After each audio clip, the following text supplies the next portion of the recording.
This podcast contains content that may be disturbing to some audiences. Listener discretion is advised.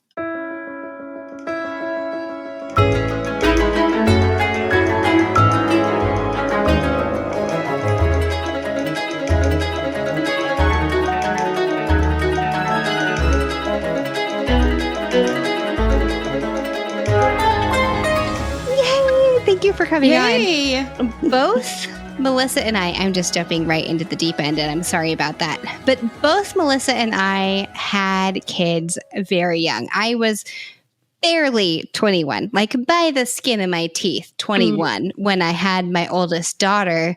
So it's kind of fun that we have all of that in common. And I was just wondering, what was your journey with motherhood and spirituality like? Because it seems like it's all kind of happened in a relatively short time span. Yeah, it's been intense.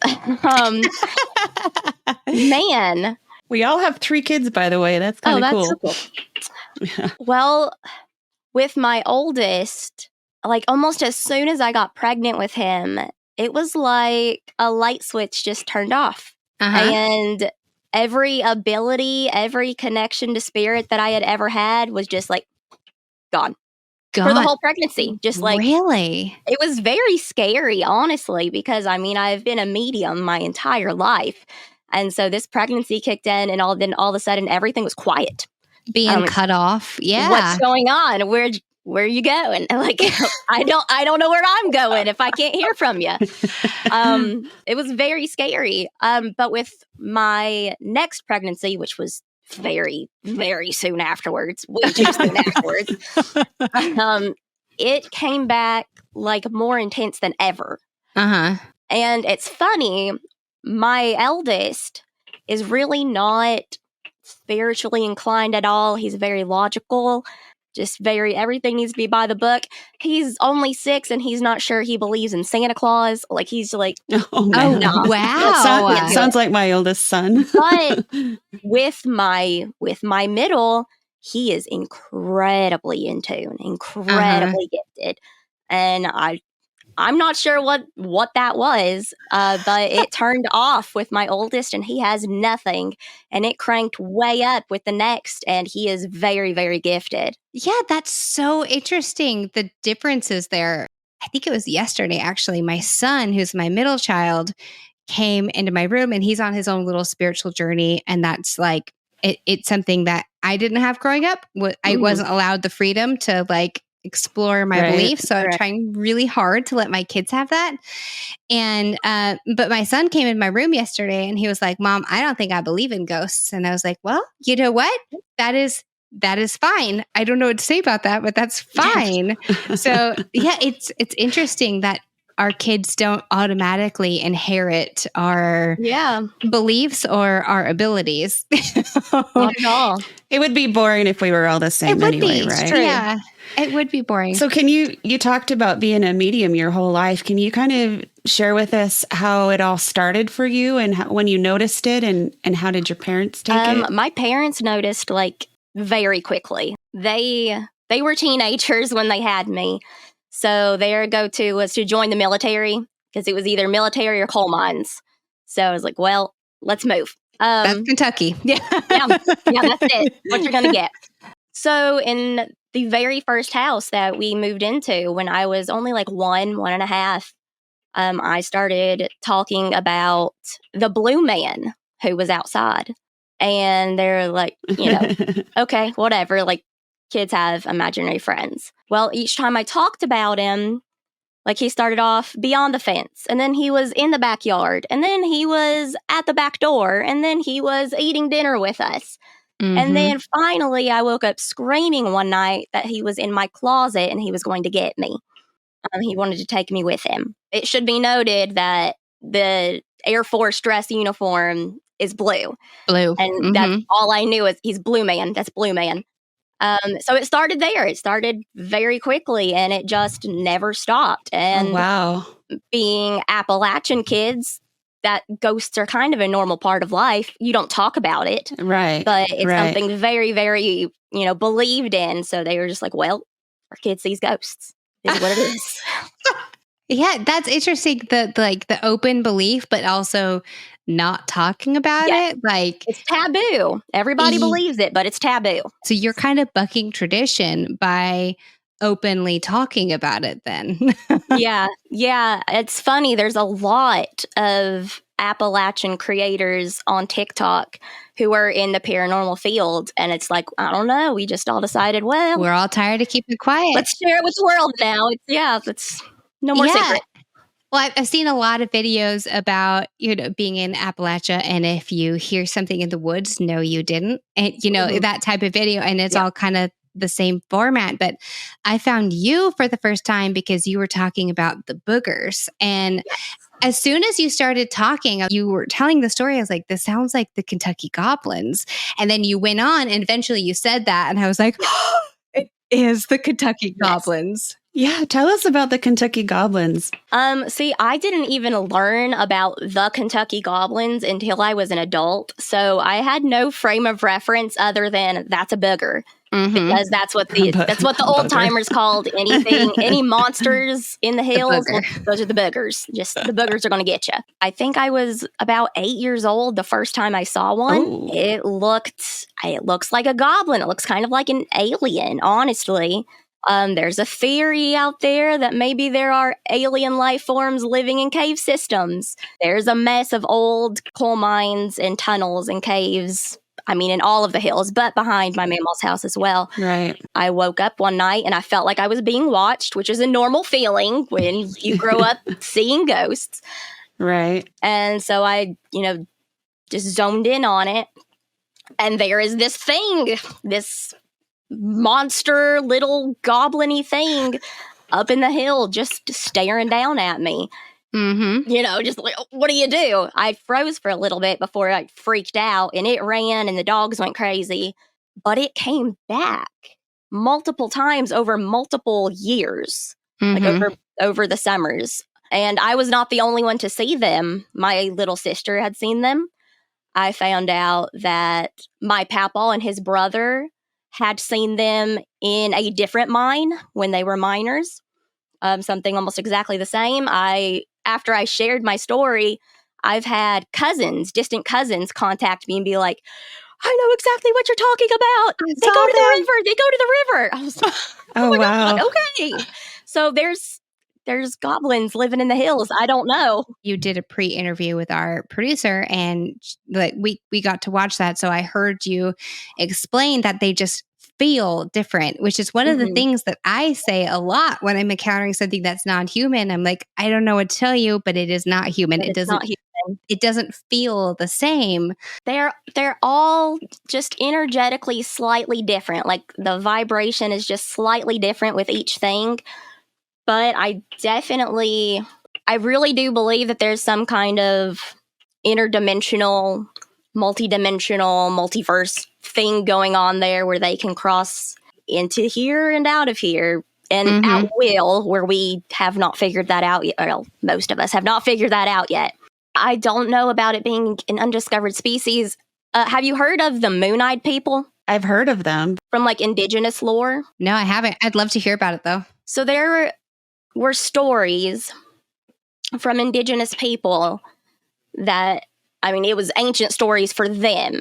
They say that they fought off a race of something that was very, very goblin-esque. These little pale people with big eyes, and they kind of pushed them into the hills and into caves, and never heard from them again. Where you now encounter them. Yes. Right. Yes. So I feel like there's probably some connection there, that there has always been these other beings that maybe we've just ran into hiding. And maybe we didn't necessarily have to run them into hiding all the way, because they can, switch back and forth between different places. And it kind of, for me, ties into Fae lore. I'm so excited. Yeah. I absolutely believe that there's a connection between cryptids and aliens and the dead and where you go afterwards, and the fae and all that. And the fae, I believe it's all connected in some way. One of the interesting things, and I've seen this on the internet a bunch of times, but I saw one earlier today, was the reminder that the Appalachian Mountains used to be part of the Celtic. Like if you line them up, the monsters that they have in the UK are very similar to the same monsters that we hear about in Appalachia. So of course, them being so similar to Fae lore makes sense because that's where we get our Fae lore from. Oh, I'm thrilled. There's rabbit holes and rabbit holes and rabbit holes to go down. Yep, absolutely. And I love to talk deep into all that stuff. I want to hear about your spirit guides. Can you tell us about those? Sure. Okay. So I have several, or a team, and I believe that most people do have a team. A lot of people are like, I don't have any guides. You do, you just don't know how to, you're not listening. Right. You know, they're always talking. You don't realize that it's them. Mine is made up of a few ancestors that I guess I don't know, but from the last 100 years or so that I have pictures of. I remember when I was a small child going into my mama's hallway and saying, I know her. And she's like, no, you don't. That's my mama. And I was like, no, I do know her. I talk to her all the time. She's like, there's no way you're talking to her. That's my mama. She's been dead for decades. So there have been several ancestors that have been with me my entire life. But there's also other entities, I suppose, where I don't necessarily have the right verbiage to describe them, and they've never given me a specific term to describe them either. One that I don't often connect with, but occasionally when I really need to, I don't like using the word angel, religious ick. Sure. Right. Same. Yeah. But if you were to describe an angel or something angelic or just at a higher, that's what it would be. And then there are the other things. There are the couple of other things that the only few times they have presented themselves to me, they have looked straight up like the Greys, the gray aliens. And I don't know what to do with that still. Yep. But that's that. It sounds crazy, but that... Not to us, it doesn't. Not to us. I was going to say, Melissa and I have been working together for a while, and we've encountered some alien stuff before. And every time I'm like, listen, I can talk to you, but I don't know if I necessarily want to. So why do you think that people are so scared of beings from other planets, as opposed to a ghost? I mean, I think it shakes up every major world religion in a way that would just send people into turmoil. That makes sense. It makes it completely damages doctrine and history, and people are not ready for that. Yeah. You're right. It would force people to confront their belief system in a big way, but also all of us have been fed a steady diet of aliens are bad, aliens are scary since for a really long time. Like I grew up on the X-Files. Like I watched that every week with my dad and my brothers. Favorite show. It's still my favorite show. And you have to question why they're presented that way. See, exactly. Because on the X-Files, Mulder's on the hunt for the truth, but they're also kind of bad. And there's all the stories about the probing and the lasers in your eyes and all that, where I just think, you know what though? I am very afraid of needles. Just speaking for myself here with you and your culture. That's beautiful. I love that for you. But can we do this without any needles protruding into my body? And then I will gladly speak to you. I need a no needle guarantee. You were talking about how it kind of shakes up people's religious beliefs, and can you tell us kind of about your deconstructing of your faith and how that changed your perspective on the paranormal? Sure. So I was raised Pentecostal. I was raised in the Assemblies of God. Ooh, name dropping. Probably shouldn't do that. But We can edit out anything you don't want. Anything you want after the fact, we can take out. So just like speak freely. And if you're like, wish I hadn't said that, Sarah can take it out. It's no big deal. They probably need called out. So Pentecostals, charismatics are already very, very, very hyper spiritual people. You're talking the speaking in tongues, baptism of the Holy Spirit, people rolling around on the floor, running aisles, jumping. It's very intense, emotional services all the time. Very, very, very spiritual. So spirituality has always, always, always been tied into my giftings. When I was a teenager, it became very evident that my mediumship was, what is the word I want to use? It was being exploited. You were like the little kid paraded in the white tent churches. Oh, yes. gosh. Yes. Okay. So I was expected to be at the altar to tell people, basically to read folks' mail. Like I just walk up and be like, yeah, he's cheating on his wife. Like you need to. Like, oh no. I was always right, but also I was a teenager and shouldn't have been in that. That's a lot of pressure. No kidding. I was very, very gifted at being able to discern between spirits, and I knew very quickly what mental illnesses someone was dealing with just based off of the spiritual presence, the vibrations coming off of people, and the way that I would get messages. I would be taken to people's houses, and I had to do blessings and, not ghost hunt. What we would call ghost hunting, but right. Think of the old shows where they would bring in psychics. Right. Yeah. That was basically my forced upon me ministry. Oh, geez. That's so much pressure for someone so young. Yeah. And it's dangerous. It's very dangerous. Yeah, for sure. For sure.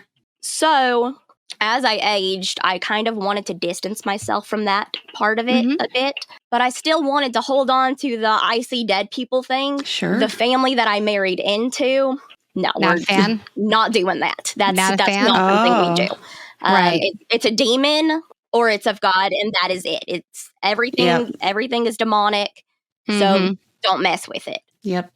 How do you just turn off? You really can't, especially once you know how to use it. I went most of my life knowing something was going on, but like unable, like we just didn't talk about it. I didn't have any frame of reference. Once I had awareness, you really can't switch off. Like once you know what you're talking to and once you know what you're dealing with, I tried for a while. I tried. I was like, I don't think this is for me. I'm just gonna no, thank you. Block it out. It just doesn't work like that. Very hard to do that by choice. Yeah, it is. So I can't imagine being so young. I know from the religion that I was raised in that you do what your elders just do what tell you're you told. to do. Yeah. You do what you're told. Yep. You're expected to obey. And if you are not obeying, then you are the problem.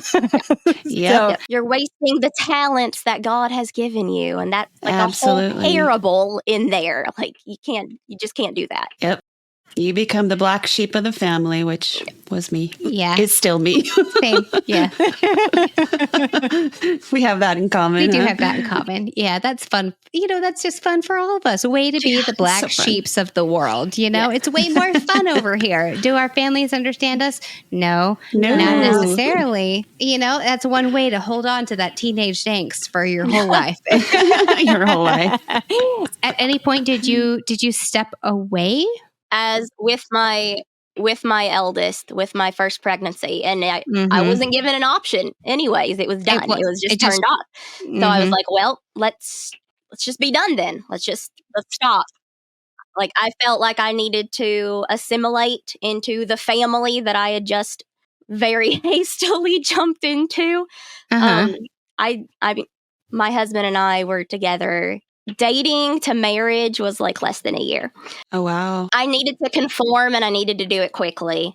So I was like, whenever that happened with my first pregnancy, I was like, well, okay, that's my out. That's my out. I can just be done. Yeah, you can't. Yeah. But then it was back. And then it was back. And that was an issue. Mm-hmm. And I didn't ever go into deliverance ministry or anything like that ever again. And then as I began to deconstruct during my third pregnancy, I had an experience that just turned everything on its head. Everything that I understood was just out the window, and I began in a completely new journey. Mm-hmm. Is that when you went back to your childhood home? Yes. Is that what you're talking about? Yeah. Can you tell us about moving back into your childhood home? And Sure. I'll let you take over. Sure. So during my third pregnancy, we needed more space because we lived in a 1-bedroom house, and my childhood home was available.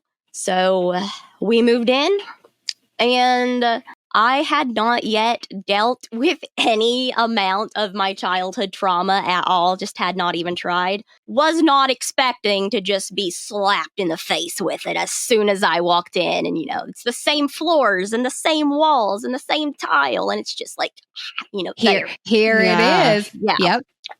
But it demanded to be dealt with. I find that And trauma often does that, where it's like, Yeah. guess what? it's time. You can't just sweep it under the rug No. and forget about it. Yeah. Yes, it decided to be as dramatic as possible. I was sitting in the living room with my 2 littles, and I think my husband was at work. And we start hearing this thumping coming from through the house. And it sounded like bass. And I'm like, there's nothing, there's no stereos. Like, there's nothing, I don't know what's happening. And I got up and I walked into the kitchen, and I could tell it was coming from my old bedroom. Well, I did have an old crappy bass system when I was a teenager that I would just blare Christian rock on and as loud as I could. And I could, we weren't only hearing it, we could, you could feel it like through the wall. It sounded like someone blaring a stereo. And at first I thought I was going crazy because that doesn't even make sense. It doesn't compute. There's nothing back there that can make that sound. And then my oldest was like, Mommy, what's that noise? What's that noise? What's all this noise?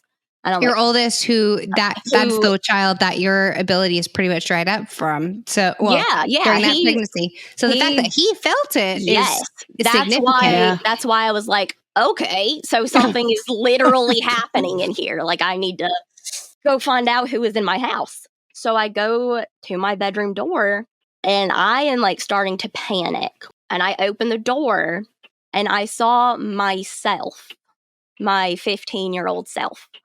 When I was 15, I attempted suicide in my bedroom. And when I opened the door, I don't know how to describe it other than that was my ghost. That's crazy. From that moment was right there. It was playing out in front of me. And I had never, everything just went black. I didn't know what was going on. I shut the door. I collapsed. I'm freaking out. Nope. Yeah, I would be too. Me. Gosh. This is me. That is me. This is me. I don't know what's happening. And it took me a couple of years to start connecting it with the idea of residual hauntings. Yeah. And anybody in the paranormal field, we all talk about residual hauntings, but only as it applies to the dead. I'm like, oh, they just did this one thing, this one event, it just plays out. It's not intelligent, it's just playing out. It had never occurred to me that we could obviously that makes sense now. When you're alive, you're leaving that energetic impression. Right. And it doesn't necessarily have to wait for you to die to play out, to show up, to be there. So I saw my own ghost. The energy from that traumatic event sticks around whether you're living or dead. And I'd never really thought of that either till I heard your story. And I'm like, well, it makes sense. This is something that I actually have thought a lot about. And it's based on my own experiences and the ghosts that I've interacted with, where some of them are able to tell me about the whole span of their lives. They could tell me about their childhood. They could tell me about the moment in question, and they could tell me about what happened after. And other ghosts that I've encountered are only able to tell me about this brief moment of pain. And it's like when I try to dig deeper, they circle back around and they just start repeating. One of the things I've heard a lot in the spiritual world is that when you experience a moment of profound trauma, or like a really significant moment of your life, your soul will kind of splinter off and break away. Yeah, it'll break away a piece of itself. And a lot of the time it's like your mind, your soul, whatever label you want to give to it, it's its attempt to protect itself. So it just splits away so that the rest of you can feel whole, but this part of pain is still sitting here. What a crazy experience to go into your childhood home and meet your own ghost. So, did you have any other experiences with your ghost in that house, or was it kind of like that one and done, like, no, ma'am? In retrospect, when I was a teenager living in that bedroom, I pretty often, I mean, probably a dozen times, had a woman come into my room. And like it was you. Your timeline's crossed. Oh my I didn't realize literally until very recently, looking in the mirror and being like, wait a second. Whoa.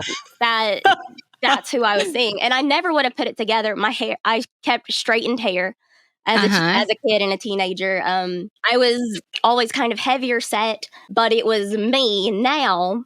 And I have, been practicing like astral projection and like trying to go back and kind of heal these little pieces of myself.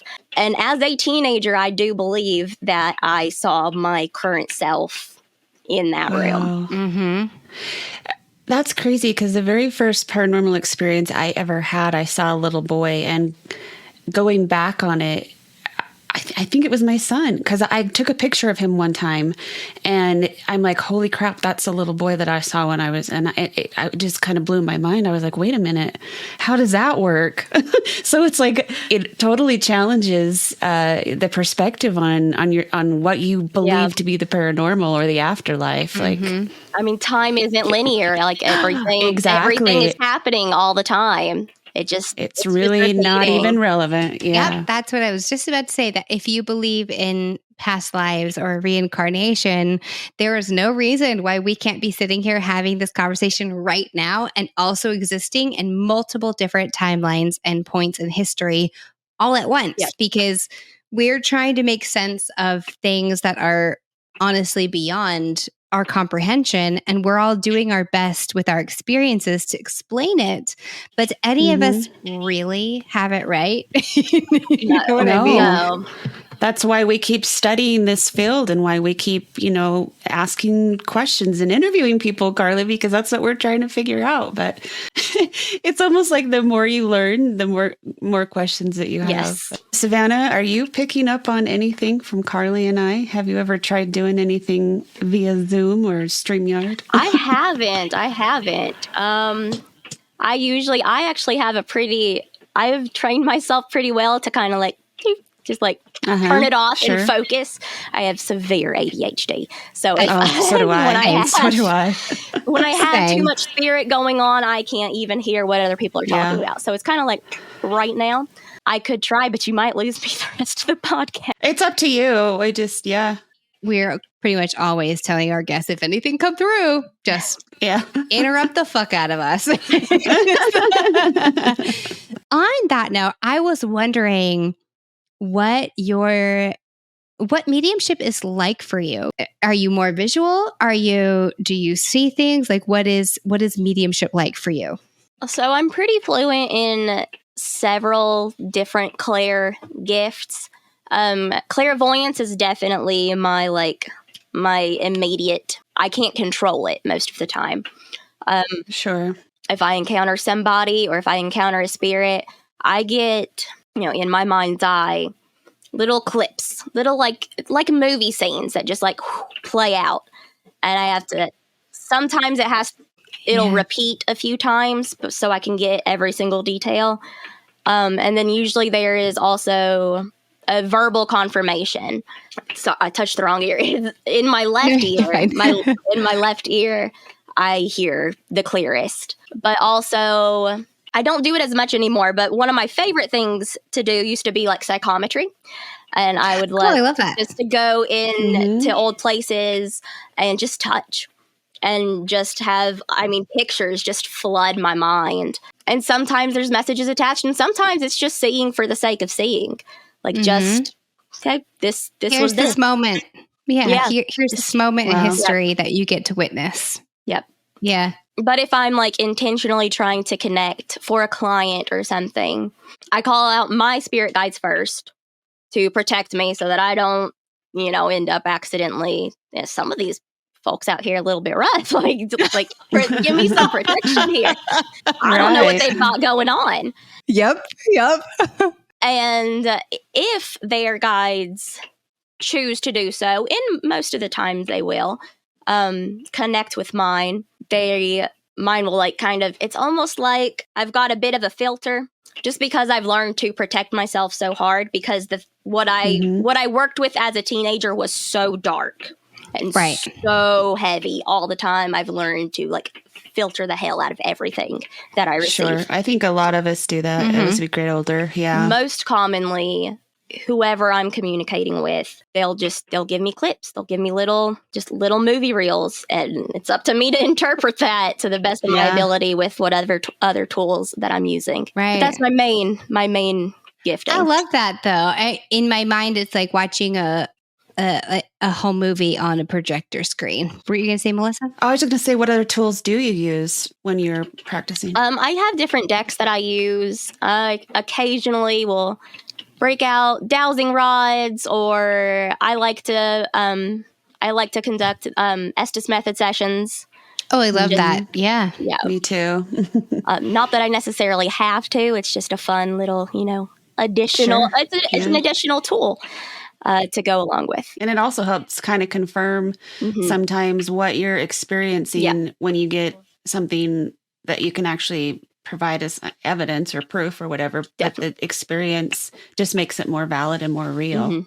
One of the reasons I was so excited to have you on, because you do have a unique perspective and a unique way of storytelling. You kept coming across my feed and you started giving these amazing kitchen witch tips where I love those. And recently, and I'm sorry, I don't know exactly when, but like recently to me is within the last few weeks, but you did an apple butter in your Instapot. And I saw that. I loved that video because I know I'm kind of changing topics here, but I feel like the most effective form of witchcraft is when you make the magic your own. So like what works for me might not work for you. And I really feel like you are blending old tradition and modern technology in this like really kind of beautiful and unique way that I'm sure you've had people be like, oh, God, what are you doing? You're messing with tradition. Yeah, a lot of people don't like that. Have you always been more witchy? Like I'm the two kind of go hand in hand in my mind, but when you're religious, even if you have these mediumship abilities, you don't necessarily lean into witchcraft. So like, did you have a moment in your journey where you realized that maybe you were being called towards witchcraft or anything like that? I've been drawn to studying the occult from an evangelical perspective my entire life. It is always very intriguing. I wanted to know the history. I wanted to know, what are they doing? What's going on over there? Like, why does it work? Because I'm watching it work. Like, what's happening? But from a very fear-oriented space. I respected it, but I was afraid of it. When I was 18, I got... 18. I was very, very desperate, and I tried a love spell, and it worked too well, and it backfired terribly. Terribly. And I got myself into trouble. And then I was like, oh, it's real. It is real. It is real. And gosh. So, wash my hands, never doing that again. After deconstructing, like, all of the doctrine that I believed in and having that experience in my room, I was like, you know what? This has pulled at me for my entire life. I made potions in the yard all day long as a child, doing things and talking to fairies and Like, there's just always been this drawing. I'm going to look into it. And it was just like, just dominoes, like rapidly. All of a sudden, I was like, oh, okay, I'm a witch. Like, that's what this is. Like, that's what I'm doing. Yep. Society's view of a witch is a little bit different than what it actually is. Yes, definitely. Right, it definitely right. is. Can you tell us, too, about how you were able to break some old patterns and stop generational trauma? Whew, I'm still working on it. Well, I think we all are, but yeah. I will say what I am in the thick of right now, because I have a 6, 4, and 3-year-old, is the amount of just rage that every woman before me has carried. Right. And every woman before me has also experienced very, very similar trauma, very, very similar abuse. And with me, and I honestly have to give a shout out to my little sister. She's doing a way better job at this than I am. She is like super mom. It is insane. She probably thinks the same thing about you. I bet she does. Yeah. Yeah. But learning that it's okay to just not be angry with them. Like, there's something deeply programmed inside of me that says you need to be angry with them and you need to keep order, or XYZ will happen. Every man in my family, not every man, my dad's a good man. Every other man in my family is just a train wreck. Mm-hmm. Is just, a lot of really terrible men. And I have this deeply ingrained, programmed fear that my boys are going to turn into who they came from. Right. If I'm not like, Right. But I feel like that's probably how my mom and her mom and her mom and her mom felt. And we've obviously all just kept going at it the wrong way. And yeah. So learning now to, like, it's okay. I don't have to default to anger all the time. Right. Like, it's okay to just be soft with them. Right. That's what I'm in the middle of right now. So, like, you are working on balancing your rage, and I am working on trying to figure out how to express mine, where I'm like, I hate this. I don't like being angry. I feel like it all ties back into spirit, because at the end of the day, what spirit wants for us is to find that middle ground where we're able to tune in and we're able to express ourselves without it being damaging. Have you ever had any experiences along those lines where spirit was like, hey, rein it in? Oh, all the time. Like, daily. honestly, daily. The second that I, like, go too far, it's immediately, like, just like little, like, I slap upside the head. Yes. I was just going to say the important thing is that we are all trying to do better as this generation to make things better for our kids and to kind of move past some of the trauma that we did. And I think that's all you can ask of people, is to just do your best at recognizing what's wrong and moving on. Yeah. Yeah. Healing what you can. So other than the boogers, the Kentucky goblins, do you have any other paranormal experiences that really stick out to you? One thing that will still probably always make my stomach turn when I think about it. How old was I? I was a teenager, I guess. I don't know. They all blur together at some point. And I was in the middle of deliverance, which is the casting out of demons. Sure. And a woman levitated. Oh, Shut wow. up. I mean, she came up off the ground. Off the way. ground. Contorted. Was this in a church setting? Like, what was happening? It actually happened. It happened twice with her. Once at church and once in her home. No. We're talking about exorcist stuff here. Yeah, that's what I was involved in. Holy moly. That's one that will always, I'm like, I don't know what was going on, but something was going on, because that. Oh, wow. Was this in a church setting where she was, like, brought in front of the congregation? I'm imagining like a white tent scenario, you know? It was actually, weirdly, it was during vacation Bible school, like in a random, wow. like, she was off somewhere else. And all of a sudden was like having fits. and they called me in there, and They called you, so that they singled you out to deal with her. How old were you at that point? 18 maybe. Oh my God. What was that? That would have been scary. It would have been scary. Honestly, I was annoyed more than anything. Like I have a class of 5-year-olds over here that I'm trying to wrangle. dear. I don't want to do whatever this is right now. I don't want to deal with a levitating woman right now. No, thank you. Can you deal with her levitating by yourselves, please? Jeez. Well, Savannah, we really enjoyed talking to you. It's been great meeting with you. Do you have any questions for Carly or I? Oh my gosh, I should have written them down because I definitely had things It's that okay if you don't. I was going to say. It's fine. Carly, you have had someone over this this shoulder peek out a few times. Other shoulder.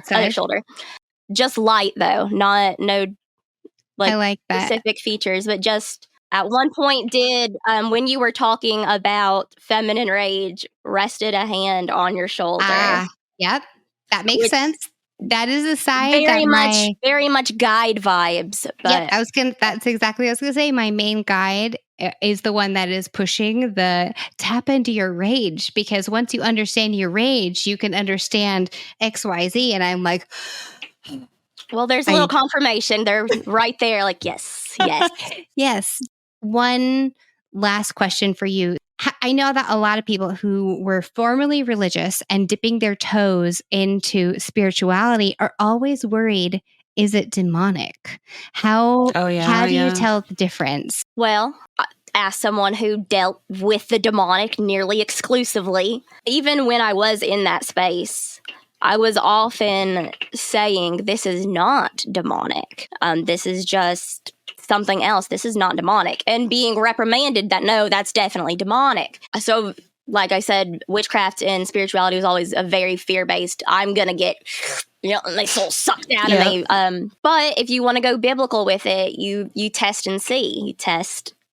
And it's just not. It's just not. I don't even know how to explain it other than you feel it out. Mm-hmm. And if something's not for you, it's not for you. That doesn't necessarily mean that it's demonic. But if it just feels wrong, it's okay to just be like, okay, no. Right. Like that's not for me. And that's fine. That doesn't mean it's a demon, because it's so very rarely actually a demon. The only a handful of times I was doing it for about a decade. In my decade of working with demons, only a handful of times do I think it was actually ever like demonic. Yeah. I think most people are dealing with trauma, and there is no way to describe how trauma feels other than the devil. Yep. So I would just say that most of the time it is not a demon. The vast majority of times, nothing is a demon. Taking it back to that woman who was levitating, were you able to figure out why she was levitating? I tried hard to really stay out of it. I just didn't really like her very much. I was like, I'm willing in the name of Jesus to help you, I guess, but I don't want to be involved. And by the time I was 18, I was doing that a lot. I was like, I will show up for the praying and for identifying whatever is here and whatever's going on in their life.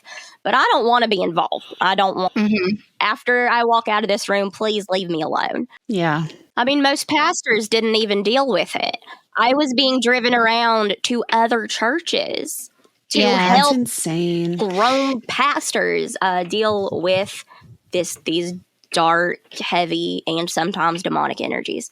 And it's very isolating. For sure. Like I cheerleading at a football game on a Friday night, leave there to go to someone's house to pray a demon out. It's very, very lonely. It's a very lonely path. For sure. I am very glad that you have been able to kind of find your way out of that, and more importantly, find yourself back on a path that you can do the work that was meant for you, but in a way that is healthier and safer for you to experience versus being exposed to these dark energies. Well, and for your kids too, who also may possibly have your gifts, to have a mom who's been through it and can now kind of teach them and help them out, I think is extremely beneficial. And we do a too. lot. We do a lot of practicing protection and white light meditation, and they regularly ask to go get their own incense and cleanse their bed because good for them. I don't want to have nightmares.